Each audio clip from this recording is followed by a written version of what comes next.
I'm the dad of a 25-year-old young girl who I love very much. I've been able to have a good relationship with my daughter and I enjoy my time with her.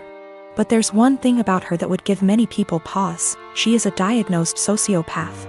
She exhibited odd, disturbing behavior at a young age, and after a serious incident of abuse towards her younger sister, I realized she needed professional help. Throughout her elementary years she struggled heavily, getting in lots of trouble in school for lying, cruelty, and all other types of misbehaviors. With an enormous amount of therapy and support, her bad behavior was minimized as she grew older. She received an ASPD diagnosis at 18, and I had suspected it for long prior. After her aggressive behavior was tamed, her following years were much more fruitful. She's law-abiding, has a decent job and a good education, and has many good friendships and admirers. Especially male admirers. She is very, very charming and adept at attracting guys and maintaining their interest.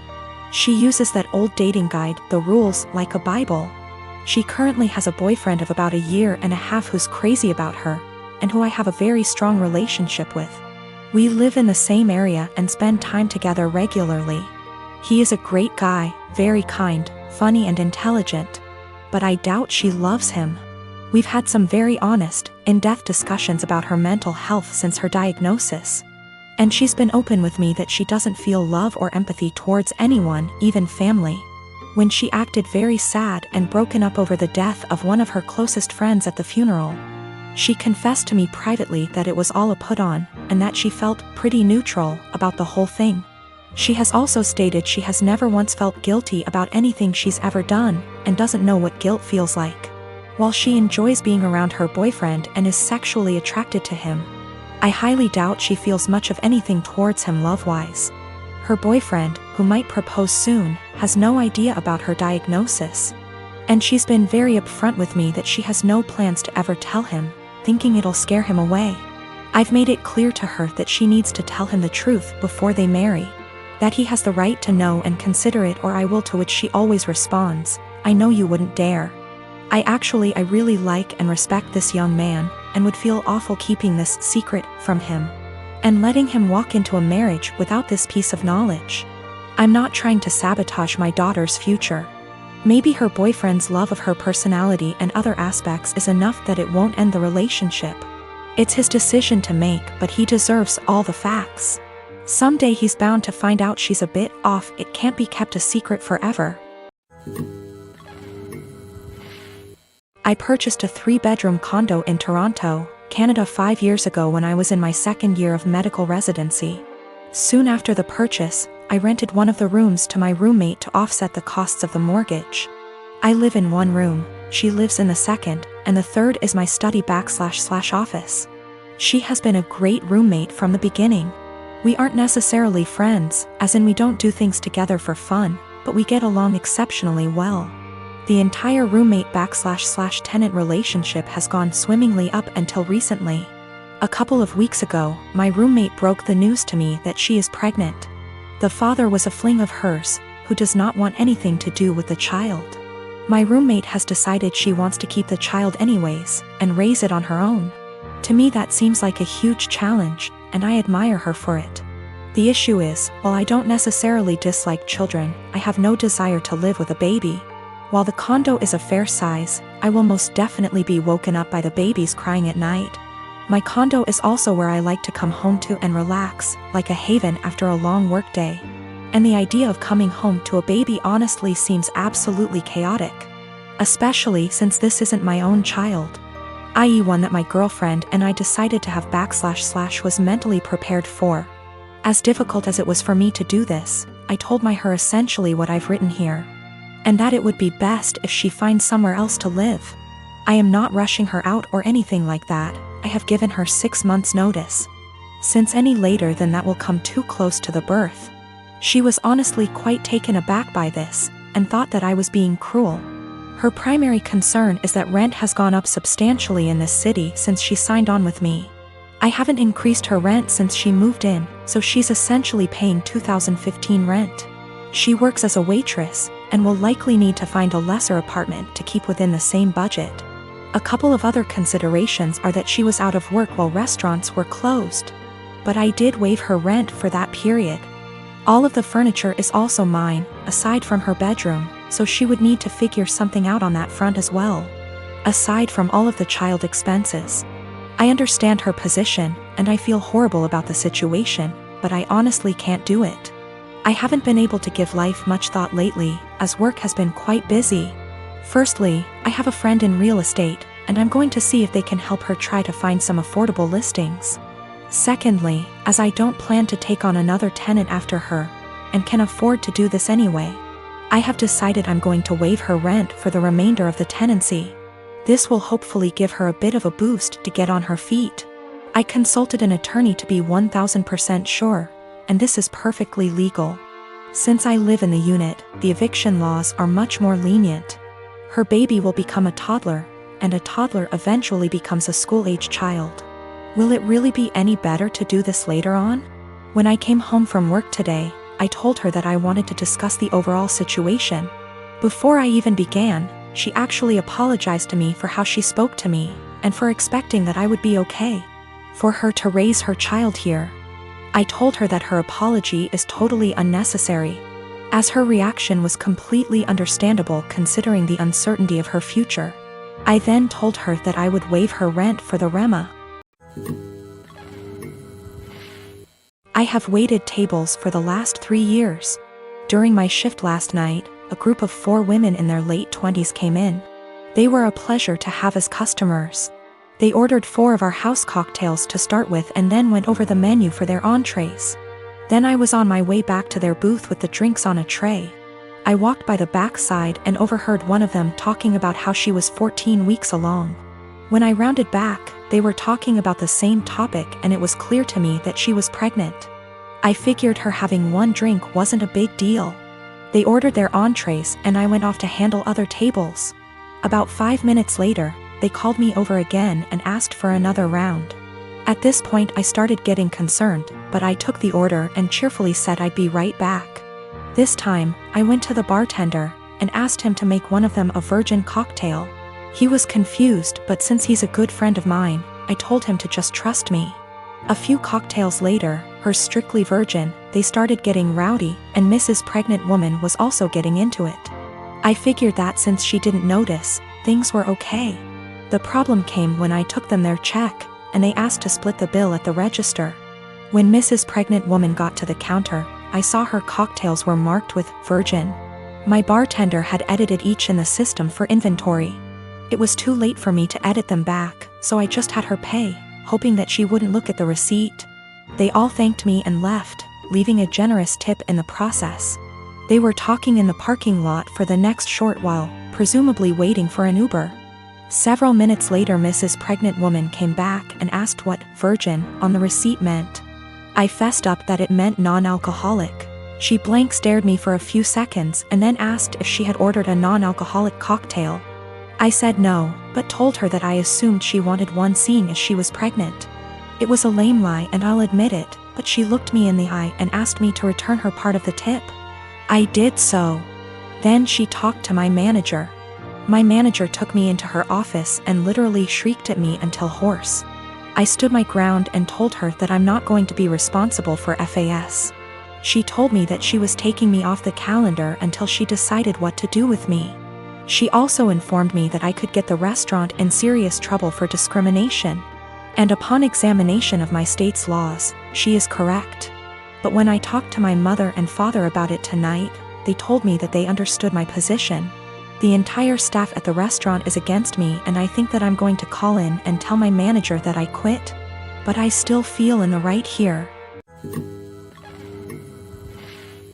My mother is disabled due to a neurological disease.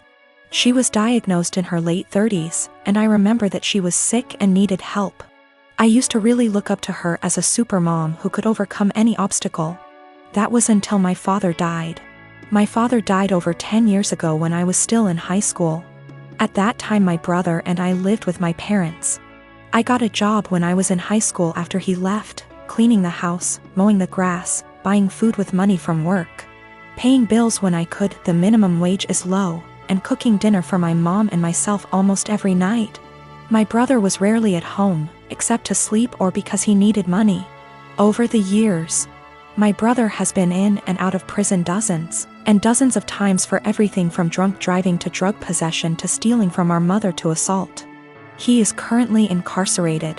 No one mentions him or expects anything of him, except my mother who, in violation of a court order for her own protection that she herself asked for, sends him money and speaks to him weekly as well as sends letters.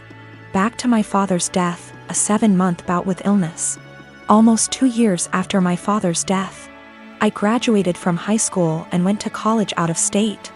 I sent money to my mom when I was in college, and I distinctly remember, for example, using my scholarship I got in December to buy Christmas presents for my mom and brother, because I knew they wouldn't have anything if I won't buy.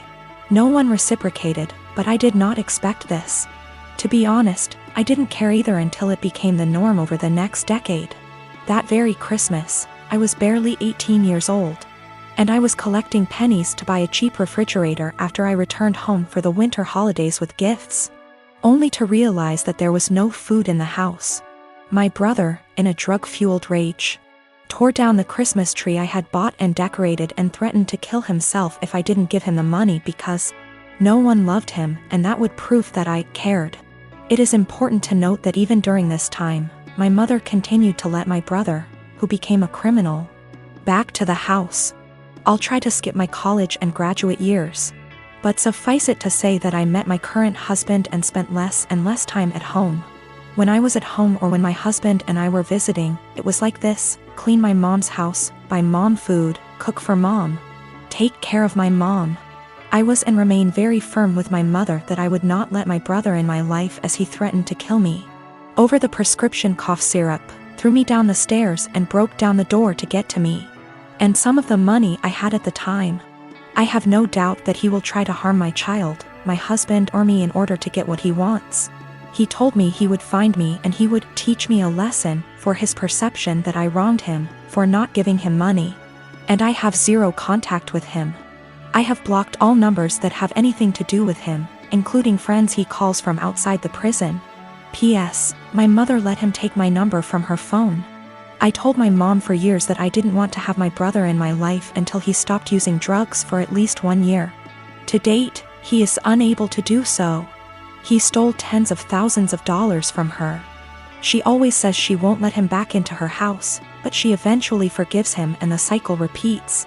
The next year, when he was released again, she told me in no uncertain terms that he would not live with her, but admits that she keeps in touch, sends him money, and thinks it is the devil in him that makes him addicted. He will return. I offered to help my mom move closer to me since I live in many states. My husband and I even asked the realtor to come out and start the process of registering our house so we could find a house with space for my mom. My only stipulation was that she not drag my brother into my son's life. She categorically refused. She also refused to go to nursing homes, despite the fact that I went to her of my own free will and received excellent recommendations from her doctors. Now that she had surgery this week, my family is out of the slums. To be honest, I'm outraged by this. I had people who couldn't even send me a mutual Christmas card and told me that I was neglecting my mother, refusing to take time off from work and go to her place to take care of her. They don't care that I don't have days off and that I will most likely lose my job. One even stated that I wouldn't put groceries on my desk. I wouldn't work for such an employer. It's easy to say those words, but say it to my hungry baby. They said, "Who do you think took care of you as a baby?" And frankly, it hurts me. Sometimes you have to learn how to deal with life. You can't just ignore it because getting on with life means losing your job. Walking away from my toddler in his growing up years and taking care of my mother, I guess? You can probably tell at this point that I'm fed up. I am in a stalemate when literally the only surviving family members tell me to quit my job, my family, my young child to take care of my mom and help her. They also refuse to give a timeline, saying it will be as long as she needs it. I am expected to take care of her 24 hours a day, 7 days a week, no questions asked. I also feel strongly that they resent my mother for asking them to do me a service. Even though I have explained many times that I offered her to stay with us and have the operation here, at no cost to her, mind you. And she refused. In response, They tell me that she has the right to be close to her friends. I also tried to explain that by bowing to her at every call. They give her an opportunity, but they don't want to hear it. They don't seem to hear me when I try to explain that. For example, helping her get out of the physical therapy room a week and a half before her doctor's recommendation gives her an opportunity, and ultimately hurts her independence. She is used to everyone doing everything for her. For example, during the last visit she was very upset that I did not take her to Walmart, because she had to go there almost before the baby went to bed. It was not emergency. She wanted to look around. My mother, in all this confusion, has taken the position that although she doesn't want me to lose my job, a good daughter should take care of her mother. Frankly, I am very hostile to this statement, because my mother did not call me on my birthday before my father died. I tried to build some kind of relationship with my son. I always try to chat with them or talk on the phone. And in the last 12 years I can count on the fingers of one hand how many times she called me just to tell me about me, or my son, or ask how we are doing. If she does call, there is always an ulterior motive, money for my brother or for her because she gave my brother everything. I'm on the edge. I can't work full-time, take care of my family, and expect to hear several times a week how bad a person I am for refusing to give up everything I've worked so hard to take care of mine. Mother. No matter what, I love my mom. My husband and his family saw it unfold and several people remarked, "Why are you even trying?" Meaning trying to schedule calls so she can talk / see my son. I invited her to my house earlier this month, scheduled plane tickets, airport assistance, etc. Just to watch her play on her phone or spend time playing with the dog instead of reading a book to my little one who just wanted her attention. Today, as if the last straw was needed, I called to check on her and she stated that she was going home against the doctor's orders because her dog needed her, because the dog was sick.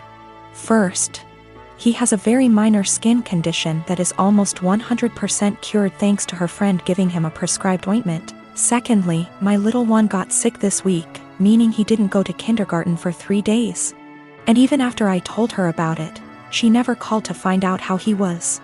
Just like she never called to check on him when he came down with the flu last year, or when he had a mysterious week and a half illness earlier this year that resulted in 4 doctor visits and a temperature of 104 degrees. I can't take it anymore. I am literally writing this as a last resort. My husband tells me not to talk to anyone. That's the whole family I have left except for one paternal aunt, because he sees me cry when hurtful comments and guilt come into play. He sees me trying to hide it from my child. But then I feel like I'm giving them what they want, right? Look at little Miss Potato, such a bad person and so inept at dealing with life. She just chose to ignore us all. But I can't defend myself all day in front of extended family members whom I've seen for over 10 years. And in some cases over 2 decades. Nothing I say will ever be good enough. I was told in no uncertain terms that I was a terrible person because I refused to leave my husband and young child and move across the county to take care of my mother. Postscript, I am not subject to the FMLA. My employer is not large enough and there is no comparable law in my state. I have 1 day of vacation left due to my son getting sick earlier this year. My husband gets almost 3 times as many days off, so took many more days to take care of him. In general, I do not want to lose my job or look for another one. It's a good job, it's just limited to a small company. She refused to move in with me. Either my husband and I are building a mother-in-law, or we are moving to a bigger house, any aid agency or nursing home. She hesitates about allowing housework, but contradicts herself on the matter, telling me that Susie can help her if she needs anything, or that she has friends she can call, or, more often than not, she does well and can take care of herself. She wants help, but only when she wants it and only on her own terms. She told me that she would not end her relationship with my brother. I managed to get her to agree to a consultation after my brother attacked her, stole her car and pawned all her appliances. She moved to a domestic violence shelter but declined to press charges. This happened when I was 7 months pregnant, and when I refused to drive 20+ hours in a car. I was told essentially the same thing that I am being accused of now. She justifies my brother's behavior. He hooked up with the devil and he can't leave him. I've talked to the Adult Protective Services counselors, and it all comes down to the fact that she's an adult. She can make her own decisions.